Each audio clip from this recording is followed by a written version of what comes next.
Well, if you need medication, I presume if it's prescribed that you need it, I wouldn't hesitate to take it. Whether it has some effects on meditation is beside the point. It's better to establish a certain psychological equilibrium.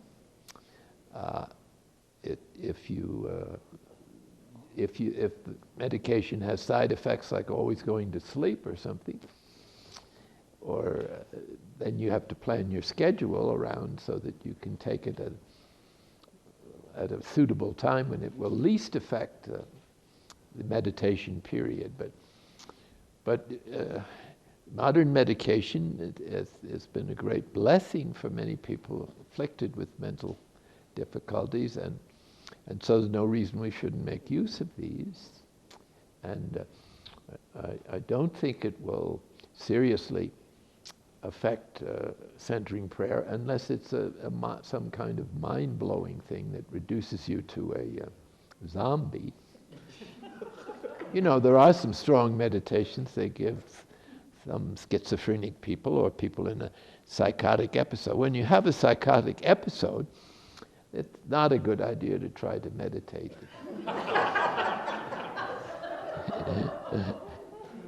At that time, and you have to wait till the medication has established some equilibrium. And so perhaps that's enough on that subject. Yes. Thomas, when we do write out a 4-step, we have 4 different columns usually, and it's who we're resentful at, why, what are the effects of emotions that are part of it, and our part in it. And then usually the fourth and fifth step are what we use to make out our amends list. We'll go from there, look, and see where we owe amends. And a lot of these, I know in the first list I made, and I know people that I sponsored where they had a resentment, say, toward their father who was an alcoholic and verbally abused him, or there was something else similar to that where there wasn't any apparent part that they played in this resentment. And so at the first pass at it, that my part is blank. And I guess my question, and it seems like at that early stage, a lot of times a tendency might be to think that you're responsible for everything. Think that somehow you caused your parents to respond to you this way, and you kind of play the part. There's a tendency to play the part of the doormat in that early stage of recovery. And I'm wondering, do you think that's appropriate, that my part should be left blank when it's seen that way, or do you think that it has to be given more thought, or do you think eventually it will evolve where, like in your case, where you came to a conclusion that you owed your father amends?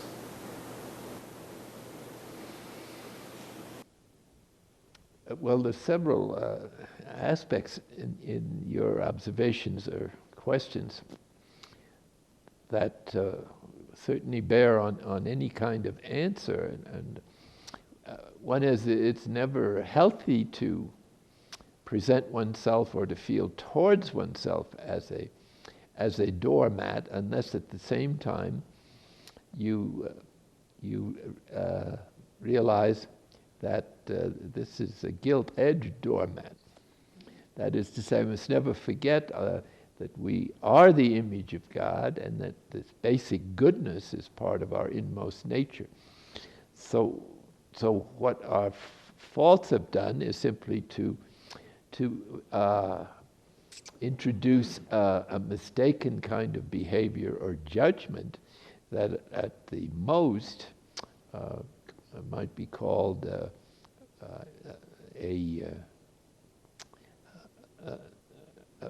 behavior that's unacceptable. but we mustn't regard ourselves as unacceptable. In other words, you have to distinguish some particular deed or some particular relationship that we have got ourselves into that is negative as a distinct from ourselves. Yes, I've done something I should feel at least briefly guilty about. But as soon as one feels guilty, it's almost time to put all our trust in God before you think of anything else. Otherwise, the guilt feelings become a mood or a habit of mind which is neurotic rather than healing. So it's always keep a balance between, whatever negative things we may have done and the infinite mercy of God, and it will usually not help the other person that we've offended to exaggerate the thing or to take all the blame ourselves. We should take whatever blame we're due, but we don't always know what that is. So that's why it takes time to come to the bottom of this. And to make amends, it doesn't mean you succeed at first, but you do what you can with the knowledge you have both of yourself and the other person. Neither are we expected to exonerate the other person from the very real evils that they've done to us. We have to objectively acknowledge the truth, and amends don't consist of pretending it didn't happen. Because if it did happen, then we have almost a need to experience some degree of anger or self-defense. It's exaggerated anger or acting out the anger that we need to avoid, not responding inwardly with the feeling of anger when it's the only emotion that is adequate to the whatever the damage or abuse might have been. So in making amends, it should be precise, that is, about what we actually did that we perceive to have been hurtful, and not a generalized rejection of ourselves and a sort of implicit invitation to the other party to put all the blame on us.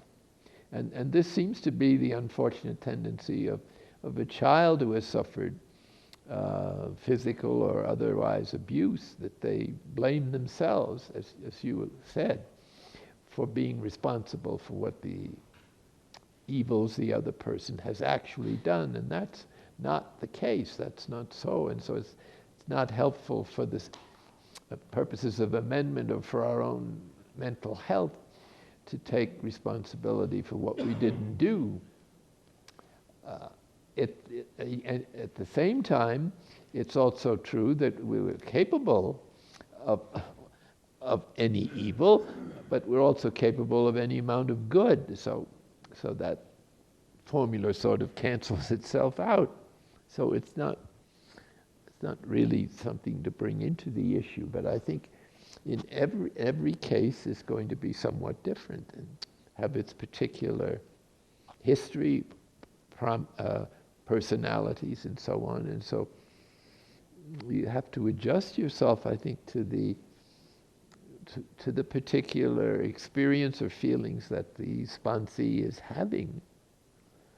And if you don't know what to suggest, maybe the best thing is to wait and let the person pray over it and grow in self-knowledge. And the effort to amend, especially asking for forgiveness, can be premature, and some knowledge of the other person's capacity to respond needs to be evaluated. I think normally you can trust other people's goodness to respond to an apology,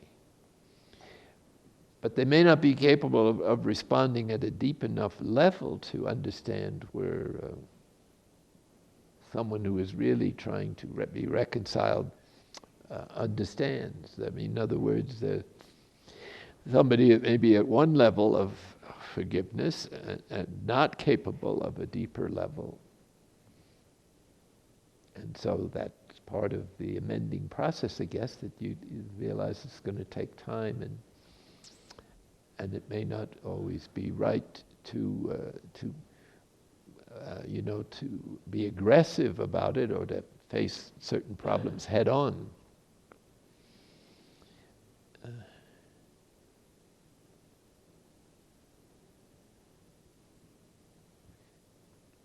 I think, you have to rely a lot on the Holy Spirit's assistance in the relationship of sponsoring.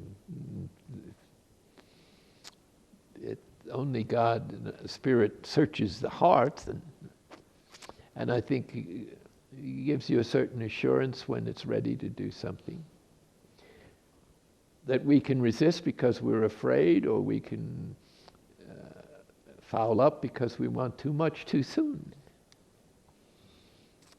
So in amending, in forgiving, in having someone else forgive us, we have to accept what they're ready to do. And after an initial exchange, they may take a little while for them to absorb what has actually happened and to adjust some of their other attitudes, since these may have been very long-standing. So the longer the abyss of separation has been, is probably the longer it will take to heal.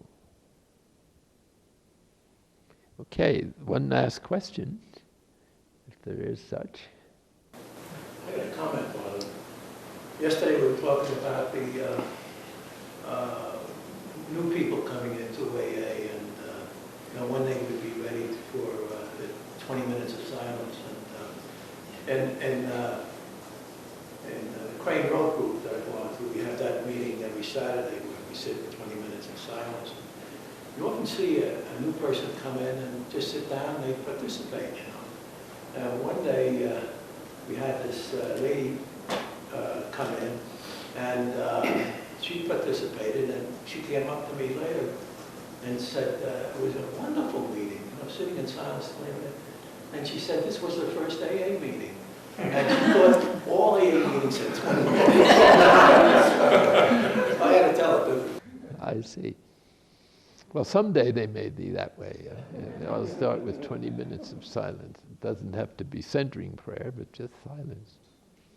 Okay, well, we want to be on time for your lunch, so I'm now going to Newark for a few days to confer on administrative situation with our leadership back there. I'm planning to come back if the weather is good on Friday. Yes. And you have an invitation that I gave you, the group lunch, you to come back on Saturday. Yes, this was Saturday evening, wasn't it? Yes, sure. So unless I'm washed out completely, I'll drop in for the meeting that you suggested, okay, at the end of the afternoon.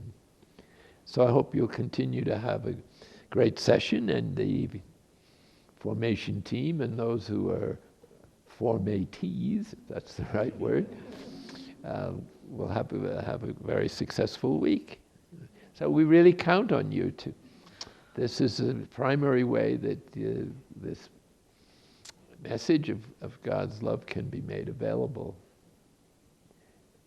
It has to take some work to train people, and humility on their part to learn the stuff, and wisdom to adapt it appropriately. And so I think you have all three of these. So you look forward to the work that you're doing. Okay. Thank you, brother. Have a good day. Okay, thank you.